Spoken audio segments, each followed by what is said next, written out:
भस्त्रिका प्राणायाम मोटापे के लिए, फिर तीव्र भस्त्रिका करना चाहिए, तीव्र कपालभाति करना चाहिए। प्राणायाम भी एक्सरसाइज की तरह, जैसे हमने आसनों को एक्सरसाइज की तरह किया, तो प्राणायाम भी एक्सरसाइज की तरह, क्योंकि मेटाबॉलिज्म बढ़ता है, शरीर गर्म होता है। तेज किसे नहीं करना चाहिए? जिसे बैक पेन हो, वीकनेस हो, हर्निया हो, हाई ब्लड प्रेशर हो, ब्लॉकेज हो, चक्कर आते हो, वो आराम आराम से करें। तो कॉमन सेंस है इतना। तो 5 से 15 मिनट तक इस प्रकार भस्त्रिका करते हैं तीव्र गति से। थक जाते हैं तो आराम आराम से, फिर स्पीड में, फिर थक जाएं तो फिर आराम से।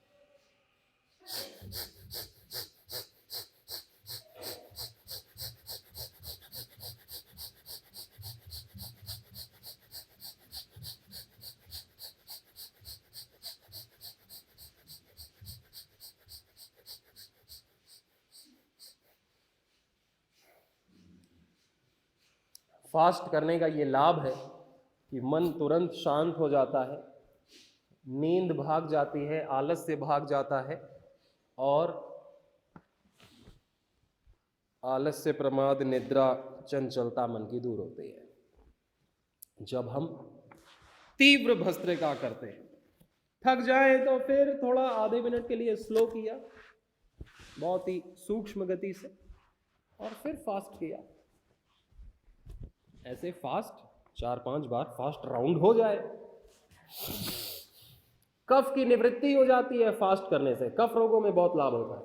जिनको कफ है तो ज्योतिषमती नाक में 2-2 बूंद डाल लेना, कभी साल भर में कभी भी जुखाम नहीं होगा, कभी कफ नहीं होगा। दिमाग तेज रहेगा, दिमाग तेज रहेगा, आई साइट अच्छी रहेगी। नहीं तो अणु तेल डाल लेना, वो तो लगता भी नहीं।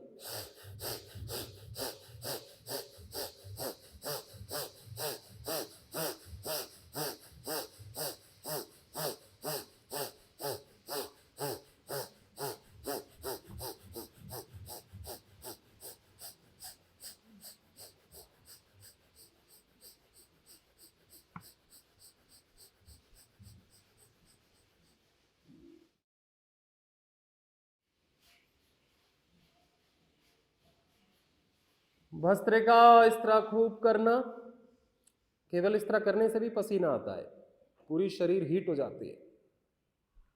कपालभाति, पूरी हीट बाहर निकलती है।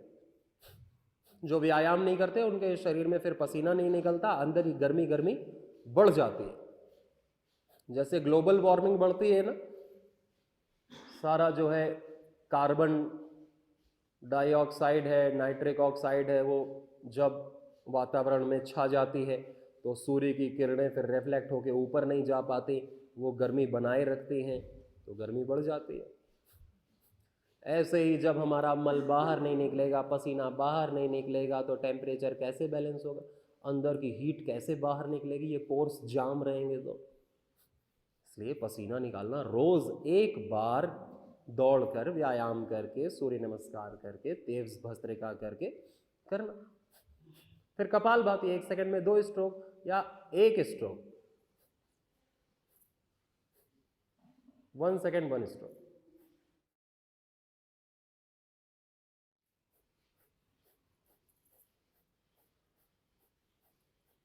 योग करने के फिर 25-30 मिनट बाद फिर हम कोई शुद्ध दिव्य पेय ले सकते हैं, औषधीय पेय ले सकते हैं। आंवला एलोवेरा का जूस ले सकते हैं, गोधन अर्क ले सकते हैं, वो पूरा बॉडी में एब्जॉर्ब होता है। सब्जियों का सूप ले सकते हैं, सब्जियों का रस ले सकते हैं, वो बॉडी को डिटॉक्स करता है। भोपड़ा, बीट, करेला, टमाटर शरीर को विटामिन भी देता है। गाजर आंखों के लिए अच्छा ना, विटामिन होता है। नींबू पानी विटामिन सी देता है, एनर्जी देता है, और शरीर को डिटॉक्स भी करता है। मलमूत्र अच्छे से निष्कासित होते हैं, सारा मल निकलता है। ऐसे पेय अपने को लेने चाहिए और कपालभाति करना चाहिए स्वयं पर ध्यान करके। हमारा ध्यान स्वयं पर नहीं होता, दूसरों पर होता है। वो क्या कर रहा है, वो क्या कर रहा है, मैं क्या कर रहा हूं। वो तो कुछ ना कुछ करेगा ही, कोई ना कोई कुछ ना कुछ तो करेगा ही। मैटर मैं करूं भाई, मैं क्या कर रहा हूं, मैं क्या देख रहा हूं, मैं क्या सुन रहा हूं, मैं क्या खा रहा हूं, मैं क्या सोच रहा हूं। रोगों का कारण दूसरा नहीं है, लेकिन हमारी चिंता का कारण दूसरे होते हैं। हमारी सोच ही हमारे दुख रोगों का कारण बनती है। योग हमें अंतर्मुखी करता है, हमको जनवाता है कि हम क्या है, हमारे भीतर क्या क्या चीजें भगवान ने हमें दे रखी हैं। हम वो जाने बिना ही मर जाते हैं, अपनी शक्तियों को जाने बिना। जब जानेंगे ही नहीं तो जागृत कहां से करेंगे अपनी दिव्यताओं को, अपनी सिद्धियों को। हम जान तो लें क्या क्या जेम्स भगवान ने हमें दिए हैं। महान जिससे व्यक्ति बन जाता है, भगवान बन जाता है, ऋषि संत बन जाता है, उनके पास क्या था, उन्होंने अपने भीतर क्या खोज लिया, क्या जान लिया, क्या जागृत कर लिया। ये केवल जवानी में ही हो सकता है। एक बार जवानी गई कि हताशा, निराशा, आलस्य, प्रमाद के संस्कार बड़े हो जाते हैं, फिर व्यक्ति जागृत नहीं हो पाता।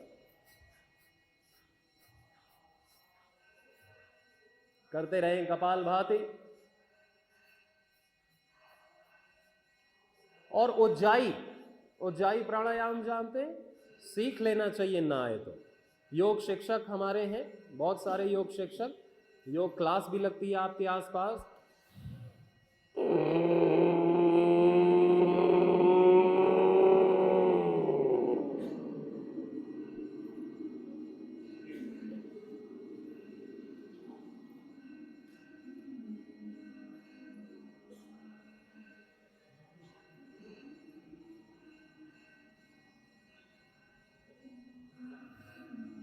थायराइड के लिए, मोटापे के लिए, कोई अंडरवेट ओवरवेट होता है तो भी भूख प्यास टेम्परेचर को बैलेंस करने के लिए उज्जाई।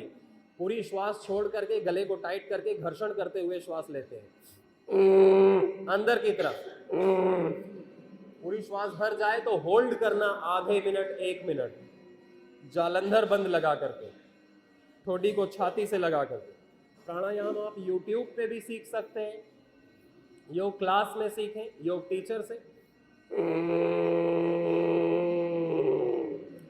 श्वासों को होल्ड करना भी बहुत जरूरी है, कम से कम 30 सेकंड जालंधर बंद लगा के, उज्जाई करके जालंधर बंद लगा के श्वास को होल्ड करना। पूरा ध्यान थायराइड पर।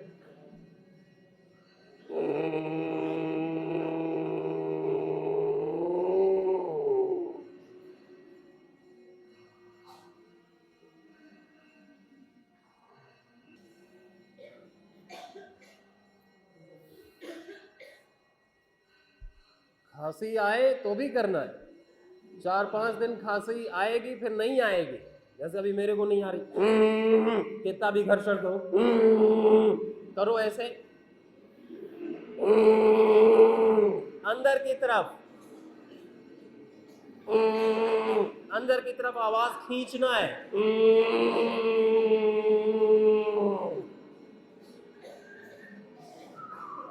हाँ, खूब खांसो, इससे कफ निकलेगा, गला वाइब्रेट होगा, जो कफ अंदर जमा है वो पिघलेगा।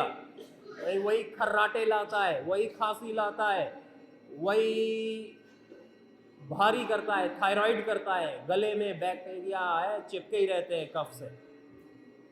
गर्म पानी नमक का या उसमें एलोवेरा हल्दी डाल करके उसका गलारा करना। गलारा जानते हैं, गड़ गड़ गड़ गड़ करके थूक देना, गला साफ होता है, आवाज मधुर आती है, आप अच्छे गायक बनोगे फिर उज्जाई करने से।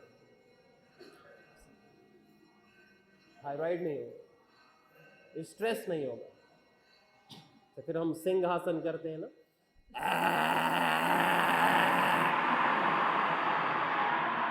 पूरी जीभ बाहर निकाल करके गले से, मूल बंद लगा के, पेट को अंदर करके आवाज बाहर निकाल।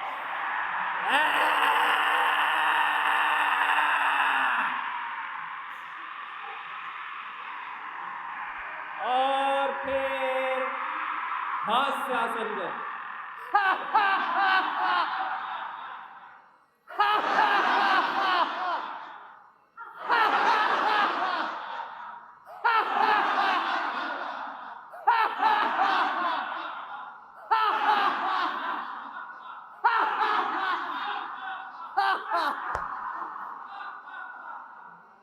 ऐसे। फिर ये थायराइड के लिए एक्यूप्रेशर पॉइंट भी है, ये अंगूठे के, ये इसको ऐसे ऐसे हम दबा सकते हैं अच्छे से अंगूठे से। भस्त्रिका कपालभाति करते समय भी कर सकते हैं ना, ऐसे कर सकते हैं। 4-5 मिनट इसे दबाया, फेफड़े भी स्वस्थ रहेंगे, थायराइड भी स्वस्थ रहेगा। पीछे से भी दबाएंगे तो कब्ज भी नहीं होगा, पेन शरीर में कहीं होता है तो पेन, ये भी मास्टर पॉइंट है। तो आगे से पीछे से दोनों तरफ से दबा सकते हैं तो डबल लाभ होगा। एक पॉइंट ही जान लो काफी है। अब करेंगे अनुलोम विलोम, सीधे बैठकर, आंखें बंद, पूरा ध्यान अपने श्वासों पर। दिन में कभी भी समय मिले, 2 मिनट का समय मिले तो 2 मिनट ही अनुलोम विलोम, लेकिन विधि से करना। हम ऐसे दूसरे से बात करके या ऐसे ही सोचते हुए करते हैं या ऐसे बैठ के करते हैं या ऐसे बैठ के करते हैं तो उससे फर्क फायदा नहीं होता है। ऐसे हम 2 मिनट समय मिले तो 2 मिनट ही ऐसे ध्यान में करें। धीरे धीरे अभ्यास पड़ेगा और ऐसे बैठ करके करने का, तो हम 5 मिनट कर पाएंगे। योग क्लास में समय है तो हम 10-15 मिनट करते हैं, बाकी दिन में जब भी समय मिले 2-3 मिनट, फिर इसमें आनंद आएगा तो पता ही नहीं चलेगा कब 10 मिनट हो गए।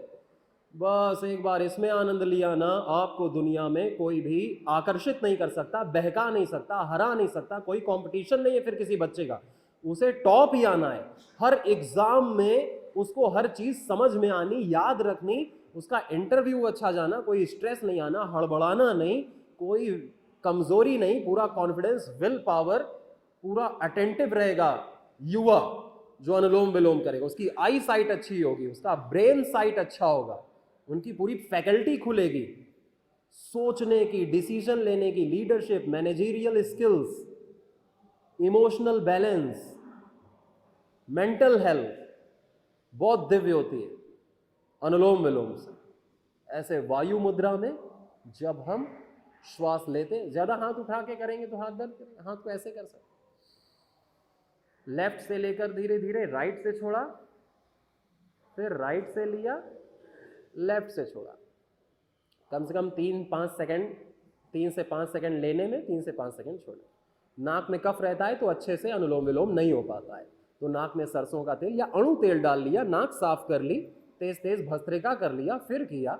कफ रोग है तो, और हवन के साथ करना तो एलर्जी भी नहीं होगी। कफेष्टि से हवन करेंगे तो सारा कफ निकल जाएगा, पित्तेष्टि से हवन करेंगे तो पित्त रोग नहीं होगा, वातेष्टि से हवन करेंगे और उससे भस्त्रिका और अनुलोम विलोम यज्ञ के वातावरण में अपने रूम में धूनी कर लें या कम से कम गाय का दीपक जला लें, उससे भी ऑक्सीजन शुद्ध होती है, तो वात रोग नहीं होते। वातेष्टि से हवन करते हैं। कर्कटेष्टि कैंसर के लिए अच्छी है, हृदयेष्टि हृदय के लिए, मेधेष्टि दिमाग को तेज करने के लिए, शांत नस नाड़ियों को मजबूत करने के लिए।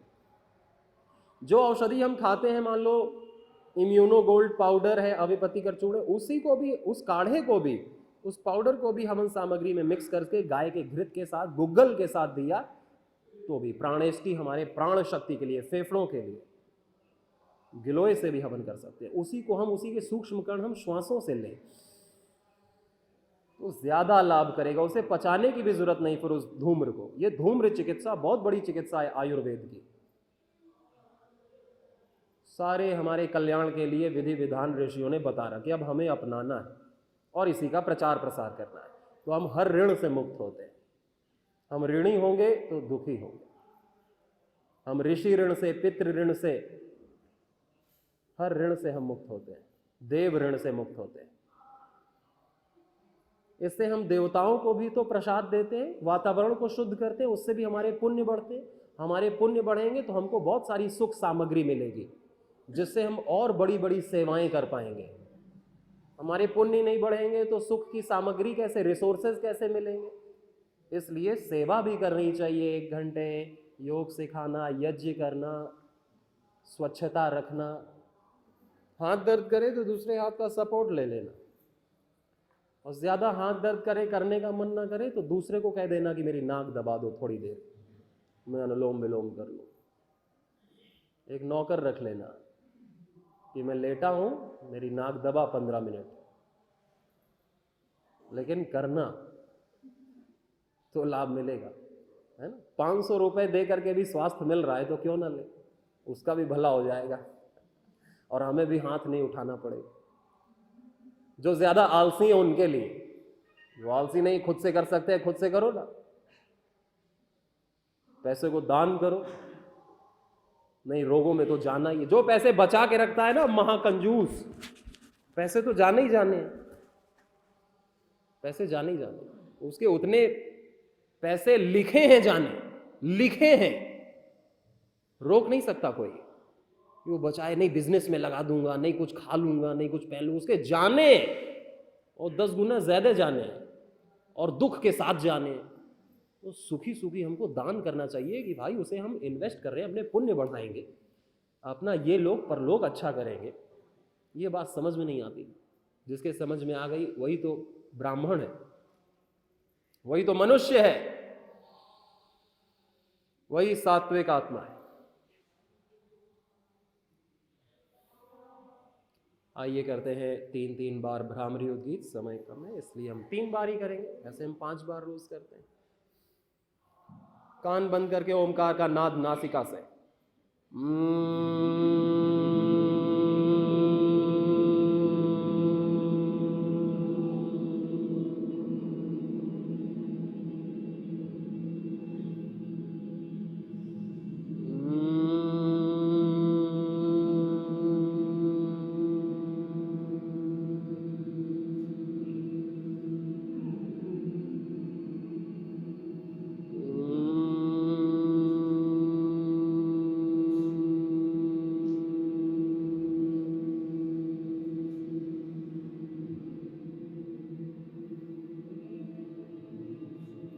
दोनों हाथ ध्यान मुद्रा में, ओमकार का उच्चारण, उद्गीत प्राणायाम। लंबी करी श्वास।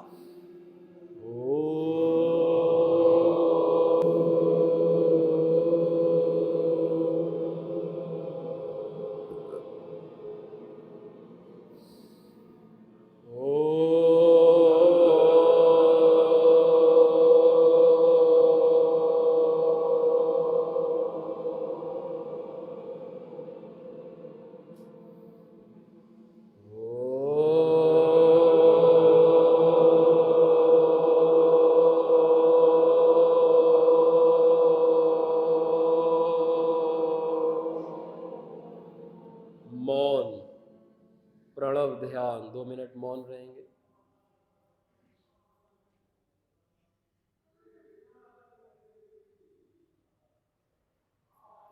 हृदय में अपने परमपिता परमात्मा को अनुभव करते हुए, उनको दंडवत प्रणाम करते हुए यह प्रार्थना करना है कि हे ईश्वर, हे प्रभु, मैं प्रतिदिन योग अभ्यास करूं। योग करने में और सेवा करने में मैं कभी भी आलस्य प्रमाद न करूं। मुझे शक्ति दें, बल दें कि मैं सत्कर्म कर सकूं, निरअभिमान निस्वार्थ होकर आपकी खूब सेवा कर सकूं। मैं योग पथ से, धर्म पथ से, यज्ञ पथ, सेवा पथ से कभी भी डिगू नहीं। सबको शक्ति, आनंद, प्रसन्नता देने वाला मेरा जीवन हो, निस्वार्थ जीवन हो। मैं आपकी शरण में हूँ प्रभु। सभी को आशीर्वाद दें, सभी का कल्याण हो। मैं आपकी शरण में हूँ, मैं आपको भूलूं नहीं एक क्षण भी। दोनों हाथों को ऊपर उठा के घर्षण करते हैं, अपनी आंखों पर रखते हैं, भगवान का नाम स्मरण करेंगे। हरे राम राम राम सीता राम राम राम, हरे राम राम राम सीता राम राम।